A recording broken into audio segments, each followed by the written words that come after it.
Makanya itu kalau doa janganlah kita itu setengah-setengah. Doa sambil lakukan apa? Kalau doa sisihkan waktu. Doa sungguh-sungguh, jangan keluar dari kamarmu sampai khawatirmu itu sudah kau tinggal di kaki Tuhan Yesus. Kalau Anda belum subscribe di channel ini, segera supaya Anda bisa mengikuti terus rema-rema dari Roh Kudus ya. Puji Tuhan, saya merasakan dalam roh saya kelepasan akan terjadi, segala kutuk dipatahkan, segala belenggu diputuskan. Dan saya akan segera langsung ke firman, tapi sebelumnya saya mau dorong Anda untuk subscribe ke channel ini. Tekan tombol notifikasinya supaya Anda selalu diberitahu kalau ada program berikutnya yang bisa membangun hidupmu. Mari kita buka firman Tuhan bersama-sama. Kali ini diberi judul hidup dengan lebih sedikit kekhawatiran. Yes, fewer worries ya.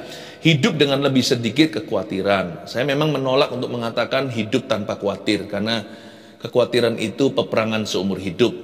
Dia akan datang dan pergi. Tapi minimalkan, kita kalau masalah khawatir harus minimalis. Karena itu ini rahasianya. Tapi sebelumnya saya kasih satu matematika dulu, matematika Tuhan. Matematika kehidupan. Lebih banyak khawatir sama dengan lebih sedikit bahagia. Itu sudah pasti. Tak peduli seberapa banyak harta yang kau punya. Tetapi kalau lebih sedikit khawatirnya, maka lebih banyak bahagianya. Dan kalau tidak khawatir, itu yang disebut berbahagia. Firman yang saya bagikan sekarang ini akan memerdekakan. Engkau akan mengenal kebenaran, kata Kristus, dan kebenaran itu akan memerdekakanmu. Kita baca sekarang 1 Petrus pasal yang ke-5, ayat yang ke-6 sampai 11 saya bacakan. Karena itu rendahkanlah dirimu di bawah tangan Tuhan yang kuat, supaya kamu ditinggikannya pada waktunya. Serahkanlah segala kekhawatiranmu kepadanya, sebab Ia yang memelihara kamu. Sadarlah dan berjaga-jagalah. Lawanmu si iblis berjalan keliling sama seperti singa yang mengaum-ngaum dan mencari orang yang dapat ditelannya. Lawanlah dia dengan iman yang teguh, sebab kamu tahu bahwa semua saudaramu di seluruh dunia menanggung penderitaan yang sama. Dan Allah sumber segala kasih karunia yang telah memanggil kamu dalam Kristus kepada kemuliaannya yang kekal, akan melengkapi, meneguhkan, menguatkan, dan mengokohkan kamu sesudah kamu menderita seketika lamanya. Ialah yang mempunyai kuasa sampai selama-lamanya. Sama-sama kita katakan amin. Ayat 6. Karena itu rendahkanlah dirimu di bawah tangan Tuhan yang kuat, supaya kamu ditinggikannya pada waktunya. Wait a minute, tunggu sebentar. Apa hubungannya rendah hati sama khawatir? Karena nanti di bawah ayatnya ada tulisan serahkanlah segala kekhawatiranmu kepada Tuhan. Berarti orang yang rendah hati itu nggak gampang worry. Atau lebih tepatnya, orang yang rendah hati, nggak sombong atau angkuh itu membatasi kekhawatirannya sendiri. Sehingga tidak berlebihan. Kekhawatiran kita itu nggak menjadi-jadi. Mengapa begitu? Karena orang yang rendah hati tidak kepo sama hidup orang lain atau tidak peduli apa yang orang lain pikirkan atas dia. Jadi worry-nya itu minimalis. Sebenarnya kekhawatiran yang sah dalam hidup ini ada. Tapi juga ada kekhawatiran yang tidak perlu. Biasanya orang yang angkuh akan jatuh di dalam jebakan khawatir untuk sesuatu yang sama sekali tidak diperlukan. Misalnya orang lain mikir apa tentang aku ya? Kok dia punya itu, kok aku nggak memilikinya? Karena hatinya memang cenderung untuk sombong atau angkuh, maka otomatis dia akan terseret kepada iri hati juga. Dia mau yang orang lain miliki, yang dia belum punyai. Hidupnya jadi keruh, jadi komplikasi, membuat kompleks hidup sendiri. Tapi orang yang rendah hati itu lebih simpel, dia lebih sederhana. Dia harus menghadapi kekhawatiran yang necessary atau yang seperlunya saja. Tetap ada peperangan rohani, tetapi tidak jadi berlebihan kekhawatiran. Makanya itu ayat ini sangat perlu sekali. Sebelum kita bicara tentang serahkan segala kekhawatiranmu, yang penting di sini adalah jangan sampai kita bawa beban berlebihan.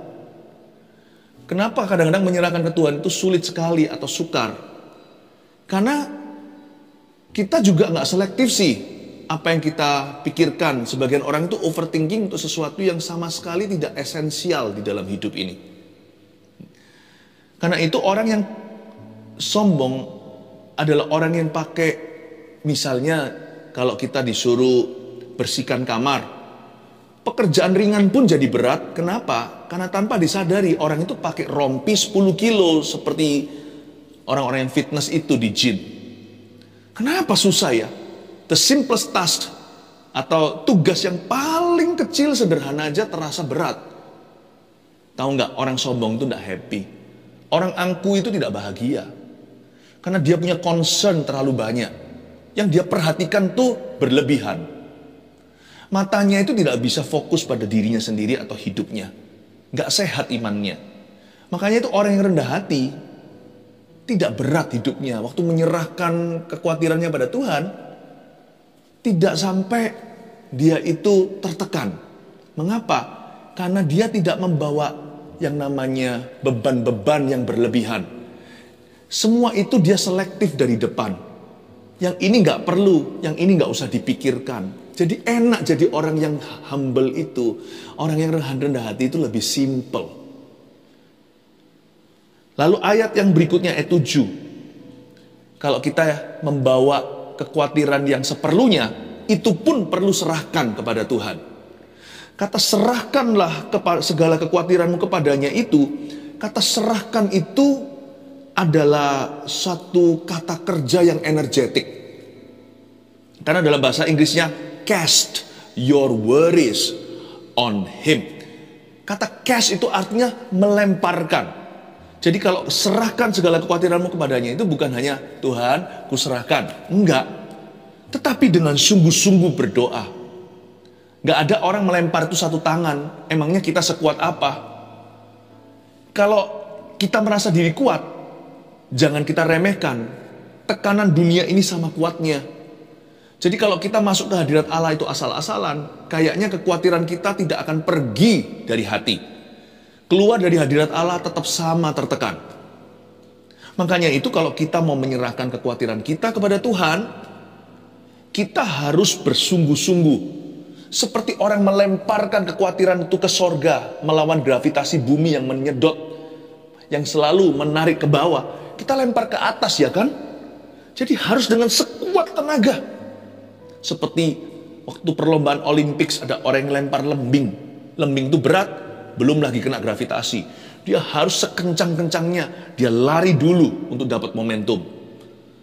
Seperti perlombaan orang kuat di dunia yang pakai bola yang batu atau besi yang berat itu ditaruh di pundaknya. Begitu dia, lalu habis itu dia lempar semampunya. Kalau kita tahu bahwa dunia ini tidak mendukung kita untuk beriman, malah justru keadaan itu lebih menyarankan agar kita khawatir dan tertekan. Bukannya seharusnya kita harus semakin sungguhan kalau sama Tuhan. Makanya itu kalau doa janganlah kita itu setengah-setengah.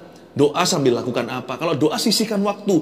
Doa sungguh-sungguh. Jangan keluar dari kamarmu sampai khawatirmu itu sudah kau tinggal di kaki Tuhan Yesus. Serahkanlah di sini itu, lemparkanlah. Cast your worries. Cast out the net, misalkan bagi nelayan. Lemparkan jala, nggak ada orang lempar jala cuma begitu, nggak dapat ikan. Dia lemparkan dengan seluruh tenaga, tenaga hip atau tenaga pinggulnya, tenaga tangan kanan, tenaga tangan kirinya.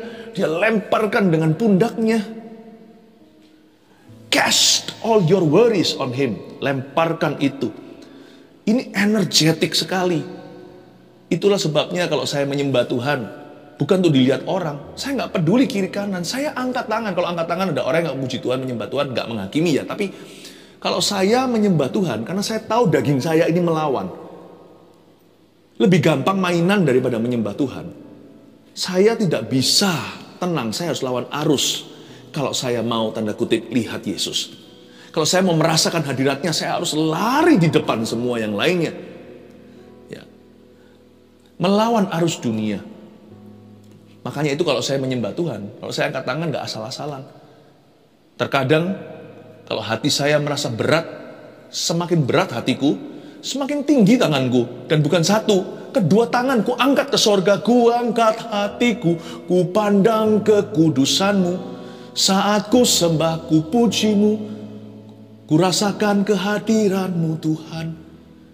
Nggak untuk saya tunjukkan ke orang lain kok. Kan saya nggak tahu siapa yang datang ke gereja misalnya kalau itu ibadah.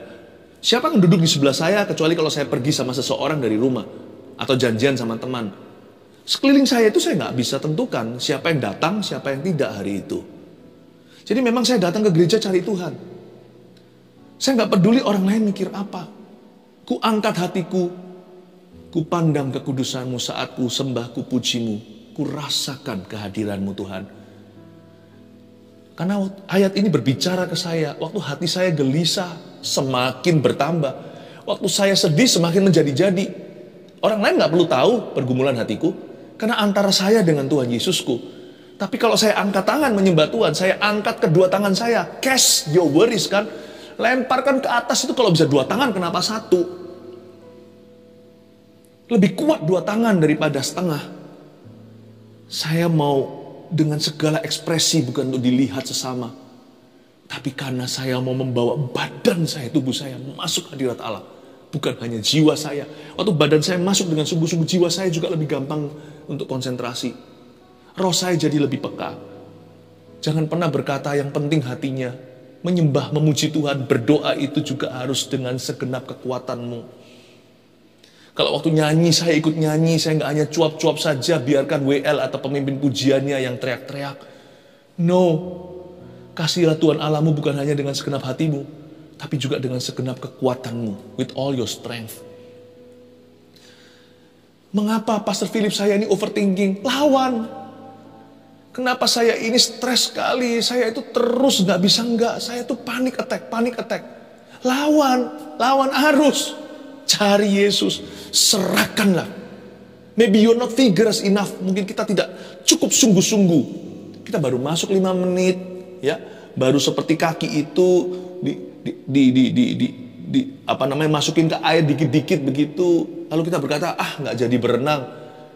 Banyak orang masuk hadirat Allah juga begitu, ecek-ecek kaki aja. Di dalam hadiratnya kita masuk sebentar 5 menit, nggak ngerasa apa-apa. Masuk 5 menit, nggak terjadi apa-apa.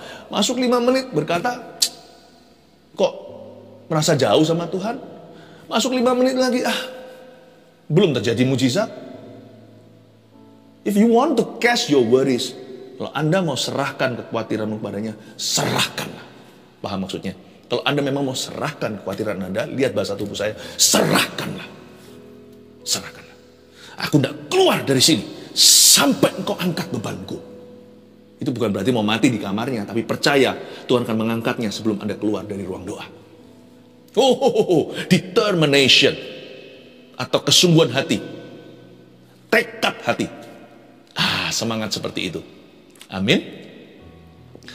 Serahkanlah segala kekhawatiran kepadanya sebab Ia yang memelihara kamu. Nah, kata sebab yang memelihara kamu ini membuat kekristenan istimewa. Kok bisa? Because He cares for you. Tidak pernah Tuhan dijelaskan seperti di dalam Christianity. Di dalam kekristenan ada pewahyuan bahwa Allah itu sangat personal. Dan Dia bukan hanya menciptakan lalu lepas tangan. Dia menciptakan tanpa keringat, hanya berkata-kata, jadilah terang, jadi ini itu, jadi semua. Tapi waktu Tuhan menebus kembali makhluk ciptaan yang termulia, yaitu manusia yang bandel jatuh dalam dosa Anda dan saya. Dia bukan sekedar main bicara. Dia bukan hanya keluar kata-kata atau alias ngomong saja. Tapi Allah turun ke bumi, menjelma jadi bayi, anak Allah yang hidup, Yesus Kristus di palungan. Lalu habis itu mati bagi dosa kita waktu umur 33 dan bangkit pada hari yang ketiga. Dan ever since that, sejak hari itu Dia utus Roh Kudus setelah Dia naik ke sorga. Dan mulai saat Roh Kudus dicurahkan, setiap detil hidup kita itu ada Roh Kudus di kamar kita. Kita kemanapun, kamar mandi, kemana-mana, Roh Allah tidak pernah meninggalkan mereka yang telah menjadi anak-anaknya. Wow, He cares for you. Dia peduli sama dirimu. Makanya tidak boleh mencari Tuhan itu dengan coba-coba. Gak ada trial dan error dalam hadirat Allah. Aku masuk hadirat Tuhan, rasa apa ya? Gampang kecewa. Jangan. Kalau kita masuk hadirat Tuhan itu percaya Allah itu ada dan percaya Dia pedulikan. Gak ada orang masuk hadirat Tuhan gak ketemu Tuhan, gak ada. Orang berdosa pun, pemungut cukai pun, kalau dia datang ke bait Allah lalu tepuk-tepuk dadanya dan berkata, aku orang berdosa, sama Tuhan pulang, dibenarkan. Tuhan itu gak pernah main petak umpet kecuali sama orang yang munafik. Tuhan akan berbelat-belit. Tetapi kepada orang yang tulus hatinya, sekalipun orang berdosa, asal hatinya hancur, jiwanya patah remuk, tak akan dipandang hina oleh Tuhan. Orang yang datang cari Tuhan gak akan ketemu ular. Orang cari Tuhan akan dapat hantu. Orang cari Tuhan akan ketemu setan. Because He cares for you. Kenapa kita harus sungguh-sungguh? Belum lagi ada faktor peperangan rohani. Lihat ayat berikutnya, ayat 8. Sadarlah dan berjaga-jagalah. Lawanmu si iblis berjalan keliling sama seperti singa yang mengaum-ngaum dan mencari orang yang dapat ditelannya. Bukan Tuhan ya. Kadang-kadang, ini bahasa saya ya. Kadang-kadang kalau saya renungkan, Tuhan tuh kasihan ya, disalah ngerti terus. Tapi Tuhan tuh gak perlu dibelas kasihani. Tuhan itu serba cukup di dalam dirinya. Dia gak perlu kita sebenarnya, gak perlu manusia atau penyembahan kita. Dia gak perlu percaya kita. Kalau kita percaya menyembah Dia itu untungnya di kita, bukan untungnya di Dia. Tapi kasihan kadang-kadang kalau saya pikirkan. Apa yang iblis lakukan seringkali malah Tuhan yang difitnah. Kenapa engkau kasih aku penyakit? Tuhan gak kasih penyakit. Kenapa Tuhan buat papa mamaku cerai? Tuhan gak pernah menceraikan papa mamamu. Bukankah di Alkitab ditunjuk dengan jelas di kitab Maleakhi, aku Tuhan membenci perceraian? Ada orang Kristen, kedok saja padahal hanya kedok agama. Lalu larikan uang kita. Orang Kristen kayak gitu, pelayanan lagi di gereja. Nggak ada hubungannya. Perbuatan itu juga dikecam oleh kekristenan. Tapi Tuhan yang kena getahnya.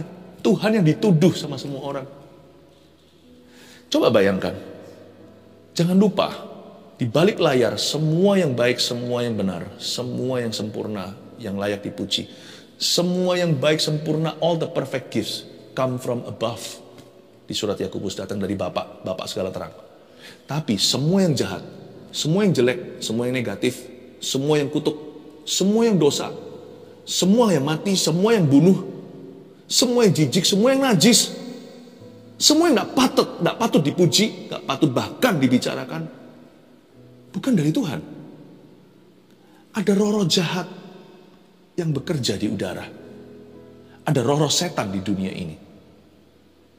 Dan setan itu pekerjaannya yang utama bukan untuk takut-takuti orang di rumah hantu. Yang itu level bawah ceritanya. Lihat ya kalau kita baca ya,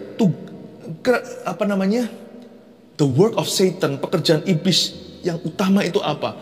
Sebab dia mencari, sadarlah dan berjaga-jagalah, lawanmu si iblis berjalan keliling sama seperti singa yang mengaum-ngaum dan mencari orang yang dapat ditelannya. Mencari orang yang dapat ditelannya. Bahasa Inggrisnya to devour.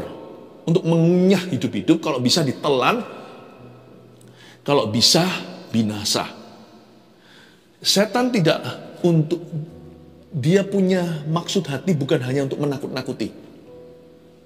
Itu hanya distraction atau gangguan. Keinginan wahid nomor satu setan adalah untuk membinasakan. Jangan lupa, di ayat lain di Perjanjian Baru dituliskan bahwa Yesus ngomong begini. Di kitab Yohanes, di surat Yohanes. Setan itu datang untuk mencuri, membunuh, membinasakan. Saya sebut itu the threefold plans. The threefold plan of the devil.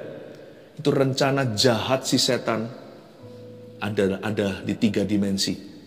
Yang utama dulu, yang terakhir, mencuri, membunuh, membinasakan. Ini yang mutakhir. Ini keinginan dia yang terakhir. Membinasakan itu artinya menghalangi seseorang dari jalan keselamatan. Membuat orang terpisah selama-lamanya dari Yesus Kristus nanti dalam kekekalan. Itulah goal tertinggi. Bukan rumah hantu yang merupakan musuh utama kita. Tetapi setiap orang yang menolak percaya pada cahaya Injil, atau orang yang pernah mengecap karunia sorga lalu murtad lagi dari jalan itu dan menjual Yesus atau menyalibkan Dia kedua kali. Itu semua di balik layar itu ada perbuatan iblis yang menghasut ke situ. Memang ada kemauan orang itu sendiri sebab iblis gak bisa memaksakan dirinya, harus pilihan kita. Tapi saya percaya iblis selalu mengambil keuntungan dan dia akan berusaha untuk menghalang-halangi orang. Kenapa kita mau ajak seseorang datang ke gereja, misalnya seorang yang Anda cinta, Anda doakan sekian lama, mau datang ke gereja? Nggak bisa, tiba-tiba ada kecelakaan, tiba-tiba ada kejadian. Ada pula yang betul-betul dihinggapi roh jahat ketika mendengar firman. Kalau sekali dua kali karena memang letih ya, saya ngerti itu sangat alami. Tapi kalau setiap kali, padahal nggak lelah, setiap kali dengar firman langsung tertidur, mungkin ada belenggu yang perlu dipatahkan. Ya. Tiba-tiba sakit, padahal janjian ketemuan. Itu semuanya ada pekerjaan setan. Yang jenis seperti itu mungkin perlu kita di balik layar juga untuk mendoa puasakan. Ya, orang yang paling peduli bisa lakukan itu ekstra lebih. Tapi iblis selalu mencari orang yang dapat ditelannya seperti singa yang mengaum-ngaum. Dia berjalan keliling. Selain itu, kalau membinasakan itu yang paling akhir kan. Yang tengah apa? Mencuri, membunuh. Yang kedua, membunuh. Iblis selalu ingin membuat sesuatu yang dari Tuhan di hidup kita itu mati prematur. Itu bisa saja nyawa. Ada beberapa orang bisa mati prematur karena mungkin ceroboh gaya hidupnya atau memang ada dosa. Atau memang karena diserang setan, karena dia lengah dalam doa. Tentunya kita nggak usah ketakutan.